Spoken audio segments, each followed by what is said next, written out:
Escúchame, ese mundo está muy mal.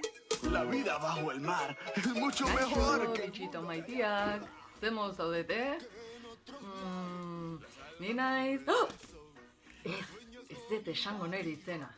Gaur erronka bat ekartze dizue Hernaniko Polikiroldegiko monitorea. Hori, ni naiz. Eta erronka honetan ikasiko duzute zein dan nire izena. Oso erronka... bilakorra da. Salatu beharrea alik eta denbora gutxinean egiten, bale? Bega, oain azalduko dizuet. Erronka honetan, nire izena eta zuen izena idatzi behar dezue alik eta denbora gutxienean etxean ditugun gauzekin. Edo zer gauza, baina saiatu behar da alik eta argian izaten, haundila, ahal baldin bada koloredona, eta izena ondo ikus dadin. Bai, nik adibidez...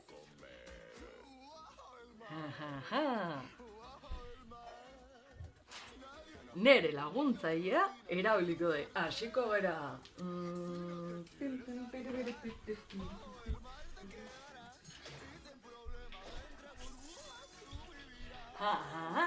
Sukaldeko tresna.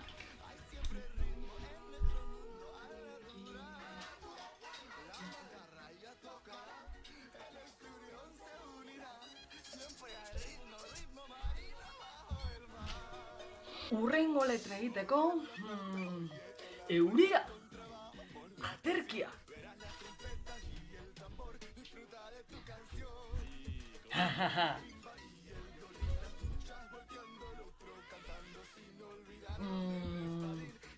Behar bada, letra hori bukatzeko, izki hori bukaerarako utziko dut. Zerrekin dutxatzen naiz, igual, lehortu, toalla!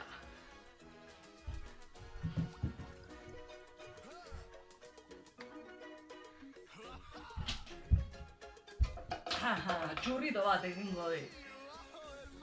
Primera, toalla handi batekin, letra osoa egin dezake. Jode, egarria daukat. Botilla! Urrengo izkirako botillak erabiliko ditugu. Guazen!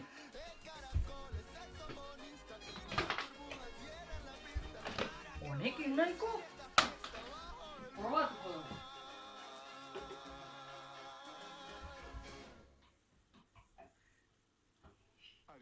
Oso do! Jo, ura edaten... Busti egin naiz, behar bada zintzilikatu beharko dut, jertxea.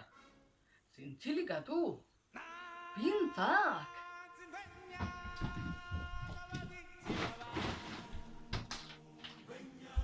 Itzela!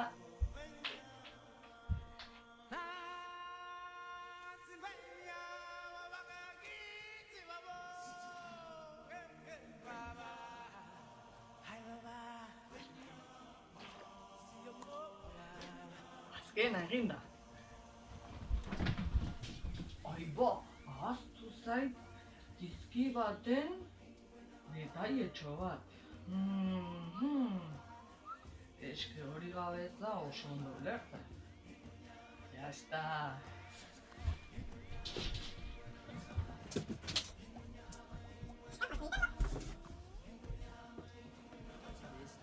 Hona hemen, nire izkiaren azkeneko detailetxoa.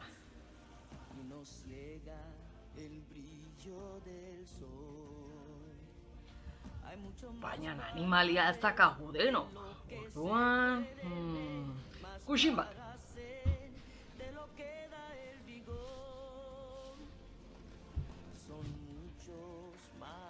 Listo. Ikusi nahi ez zute zendan nire izena? Esango izuet, aber ikusten dezuten ondo.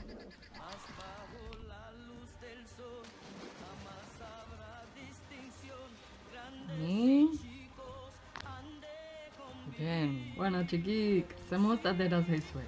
Polita, Erronka polita izan dugu. Hurrengo batean, beste batekin etorriko gera. Eta ohartxo txiki bat, sukaldeko gauzak eta gauza arriskutsuak erabiltzen baldin baditugu, kontu handiarekin egingo dugu, bai? Gainera, zuek nik baino jostailu gehiago izango dituzute eta segurunik izen koloredun eta politiagoak egingo dituzutela. Orain, ni banoa hurrengo erronka zuentzako prestatzeko, bai?